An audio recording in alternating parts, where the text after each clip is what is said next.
person is coming back and forth at you, you know, the depth perception that can mess with your steering. So kudos to all the coxswains out there driving this equipment as straight as possible to play their part in going as fast as possible. And fast they are. White Rock doing a good push away from the other boats of Newport Seabase and Oars. They were, you know, very close to them, but they made a good push there. Really good response there by Newport Seabase.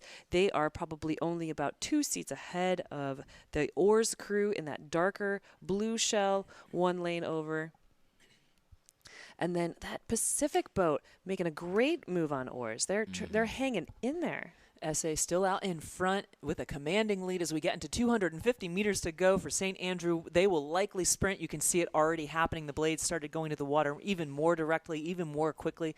So the stroke rate went up just after the coxswain's call. It was almost like you could see the words happening. White Rock currently in second, but the crew over there out of Oars in that darker hull is looking. They want to take the advantage that Newport Seabase has had on them in the final quarters, in the closing eighth of this race with every stroke, 1 stroke at a time, reel them in, reel them in, reel them in, and then when you cross the line, that's when you know how you did. Lay it all out on the line because this is your final race of your 2023 Youth National Rowing Championships for this particular boat class. Look at the sprint that's happening out of that boat from Oars with the blue hull and the orange hats. It is a fight between Newport Seabase and Oars, as David Wyatt would say, throwing punches all the way to the end. But it is SA coming it to the line with a little bit of open water. It's just about almost a boat length over White Rock in that blue hull. White Rock with a commanding lead into second. They are solidly in second place over Oars, who is just a deck and a couple of seats, about less than a quarter of a length over Newport Seabase,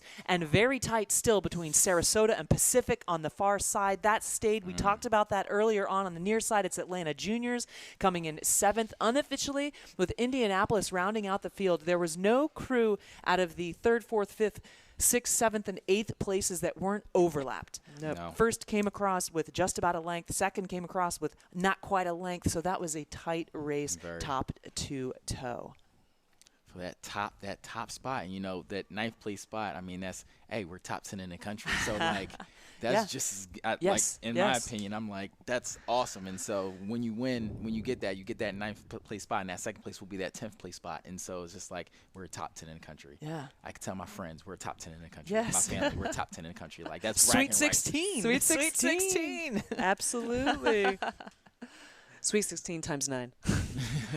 There is bragging rights to every single last final. I mean, and when you really think about it, beyond the 225 crews that are here, the number of clubs that are here, the number of clubs throughout the country, the number of crews that you had to leverage off of to get here, springboard off of to get here. They helped you be faster. You are here. You've helped everyone above you be faster. You've helped everyone below you be faster. Right. And so by laying down, again, your best quarters, you are paying your respect to the entire sport of rowing across the country. Representing your club, representing the region, representing the city, the state, wherever. It's, I mean, you all of these are qualifiers to get here. And so that is, it's bigger than that one specific program. Absolutely. I love the idea that you get to be an ambassador for where you're from. Absolutely. Yeah. So up here at the start of the men's youth single C final, over in lane 0, we have St. Benedict's Prep. In lane 2, Potomac. Lane 2, sorry, that was lane 1, Potomac. Lane 2.